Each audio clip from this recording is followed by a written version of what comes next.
Hello guys, welcome back to the channel. It's Let's Talk Football. Of course, you know this is a channel where we talk about football. We talk about, particularly as it concerns the Premier League. We talk about the players. We analyze their performances week in, week out. We also, oftentimes we also look at the coaches and we also look at their performances. And of course, it's another Premier League weekend upon us. It's another opportunity for the clubs that didn't really do well last weekend rather, to do well. So this thing is, if you're in a club or you belong to a club that has a culture of winning, I mean, they'll keep winning. And then if you belong to a club that has a culture of losing, a very inconsistent culture, except they begin to do things really differently, that inconsistency would continue.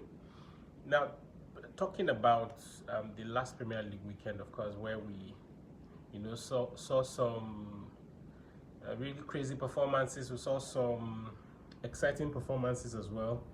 Of course, I recall that game against, between Chelsea and Manchester United. As a matter of fact, it was about the talk of the weekend.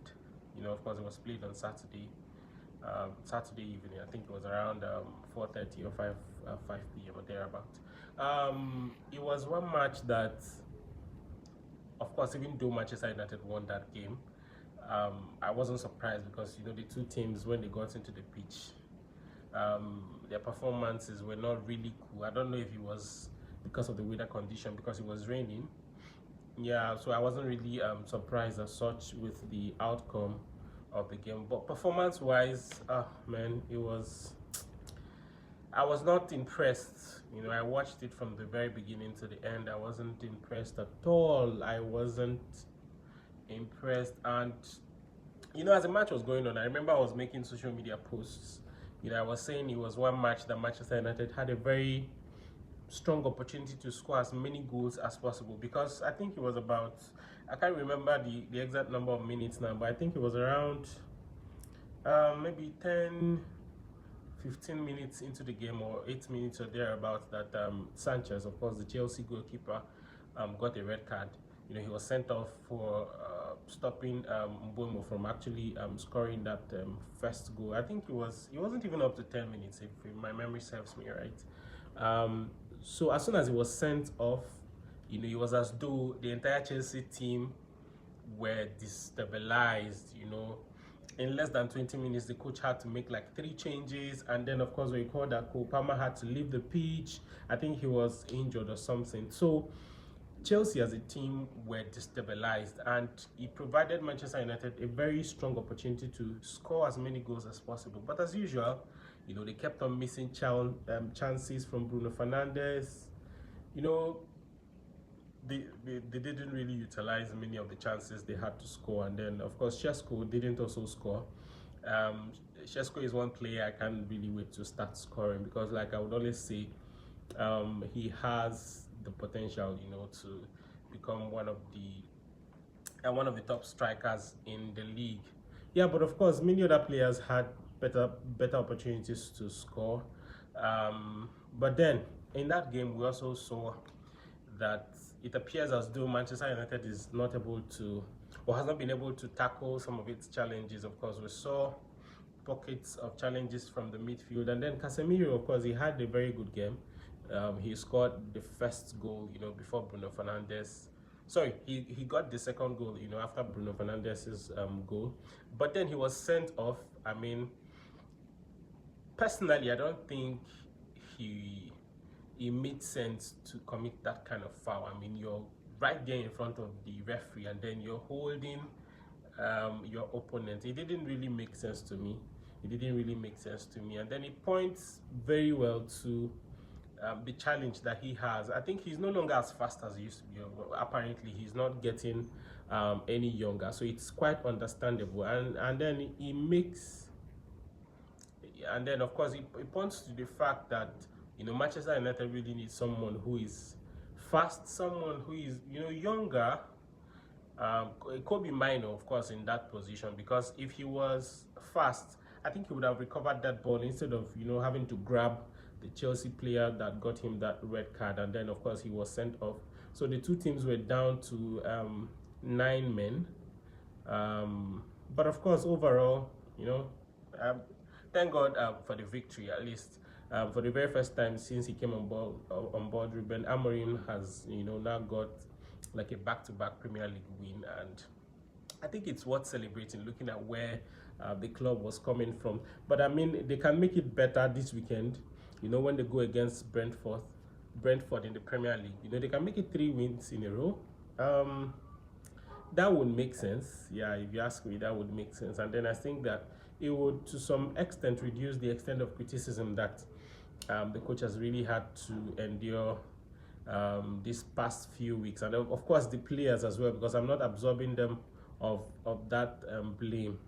In that match, we also saw some of the lapses. When it comes to our defensive line. I mean, I can't wait for Martinez to really get back, because he is one person who is really confident, and then I know that he can help that defense line. That's talking about Manchester United and Chelsea game. And then another interesting match of that week, of course, it was played on Sunday, was the game between Arsenal and Manchester City. I mean, this is one clash that I always love to watch, because I know that it's not always easy for Manchester City to really win Arsenal in when it comes to Premier League clashes. And then, of course, we saw it ended in a 1-1 draw. Of course, Manchester City was the first to get a goal, courtesy of Haaland, who would never stop scoring, of course. But then, of course, we also saw that magic from Martinelli, courtesy of a very impressive pass from Eberechi's. And of course, it also explains why Arsenal had to spend a fortune to actually get Eberechi's from Crystal Palace. I mean, he's beginning to prove his worth and all of that. But then overall, it was a very strong encounter, and yeah, so it's really tough at this point to point to one club that can match Liverpool at that top, because currently they are 5 points clear, at the top of the table. They have 15 points, and they are the only ones who who currently have secured 100%, 5 wins in 5 games. And yeah, other clubs have just been able to secure maybe 3 wins, like Arsenal, and then I think Manchester City. Now, talking about Liverpool's game. Okay, no. Then Arsenal have been able to win, rather, sorry, don't mind me. They've been able to win, 3 games from 5, and then I think Man City has only been able to win like 2 games out of 5 and all of that. But then overall, it was a very interesting encounter. And then talking about Liverpool, I mean, the Merseyside derby against Everton, it was another strong game of the weekend. Everton were, of course, they would always be very stubborn when it comes to Liverpool. Of course, Liverpool were the first to score, and then they equalized, I think. Yeah, so Liverpool got a goal, and then they made it 2, and then Everton equalized, of course. But overall, it was a very strong encounter. But then again and again and again, Liverpool keeps proving why they are the champions of England, and then why they are in a very good position to retain the trophy. Like I said, I do not see any club currently, with what we've seen in the first 5 games of the season, that can really withstand or that can match Liverpool's style of play, or that can bring them down from the top of the table. I do not see. It's not Manchester United. We can't even say that about Manchester United, looking at the performances that they have shown in their first 5 games. Maybe Arsenal, because Man City, they never even get themselves, really. So I can't say Man City. Maybe Arsenal, but then of course this problem that always occurs with Arsenal when it looks like they are beginning to go in the right direction. Usually, I don't know how it happens. But usually at the end of the season, you discover that they begin to lose points that ordinarily they shouldn't lose. Yeah, so I mean, that really gives Liverpool a very high chance. It keeps them at that very top. But then, of course, we will see how it goes. Like many people would always say, it's still too early to judge. But I mean, I'm one person who always maintains that the way the season would progress, you can tell from the beginning of the season. And then, as far as I'm concerned, we're already beginning to see that. We're already beginning to see that it's not looking like Manchester United will finish in the top four, maybe top seven, and then maybe hopefully they can get back to Europe, the Europa League. But top four, I doubt, except they can begin to win matches back to back, and then yeah, but we'll see how that goes. So as usual, I would want you to share your thoughts on the comment section. And there's something else I really I can't afford to forget is the fact that okay, so with Casemiro out of that match, of course, due to the red card, I think, or I should expect that Ruben Amorim would give Kobe Mino the opportunity, to further show what he can do. I mean, again and again, this guy has really shown us what he can do. In the minutes that he's been brought in to play, he has proven himself. I don't know why Ruben Amorim, keeps keeping him on the bench. Yeah, so this, with Casemiro out of the game, obviously, against Brentford, it will give Ruben Amorim, the opportunity to actually feature Kobe Mino in that midfield. And then, of course, you watch him perform, and then you see that he is a guy for the future, but that really needs enough playing time. But like I said, we'll see how that pans out. I know that I read in the report also that the coach said that he's not willing to change his system. And then, there were many reports quoted him as saying that not even the Pope can, force him to change his system. I don't think that makes sense. And this is my personal views now. I don't think that makes sense. You are only permitted to stick to a particular system if you're winning with it. If it's a system that is guaranteeing you victory in matches, then that's fine. But if you're sticking to a system that is making you fail, then I feel like you're shooting yourself in the leg, and that's what Ruben is doing. But I hope that with time he's going to realize that he needs to really adjust, because it will get to a point when it becomes frustrating. So even if the management are okay with you, and then they feel like okay, you need more time, it gets to a point when they become fed up, and then they would be left with no other option or choice than to just let you go. I just hope he doesn't get to that point, because I think he's really passionate about the club. I think he wants to succeed at the club, but then you also have to listen to critics sometimes. And again and again, he's been advised to change the system. If your back three is not working, obviously because of the kind of defenders we have, you can play your back four, and then your four in the middle, and then two up front, and then you see how that goes. I mean, that is what makes a great manager. You try every system possible, and then you see the one that is favoring you the most. Well, I hope that with time he's going to realize that. As usual, I want you to drop your thoughts on the comment section. Do you see Manchester United winning Brentford this weekend, to make it 3 wins in a row? Where do you see them finishing in the Premier League?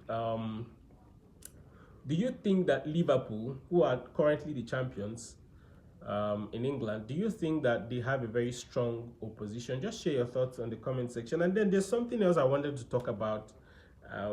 But then before I talk about that, please remember to subscribe, remember to like, remember to share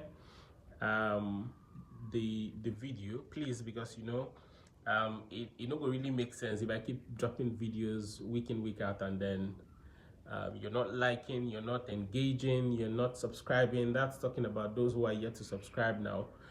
So what I want to talk about is, it's actually in form of a question though.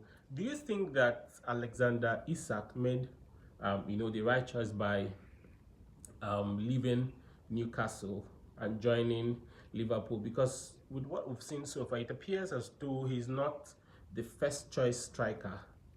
Of course, we can see that Ekitike is banging in goals, and he appears to be the favorite for the coach.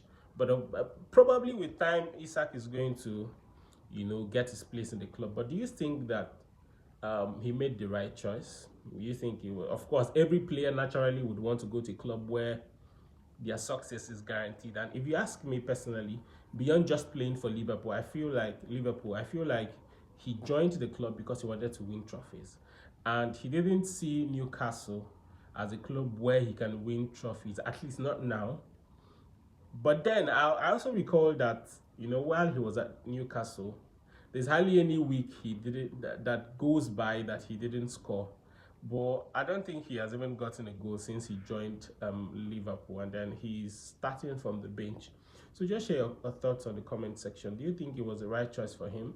And when do you think he would begin to flourish, and then of course to find his place in the club? Thank you very much for watching as always. Bye for now. But please remember to subscribe, remember to like, remember to share, remember to engage the video. Thank you very much.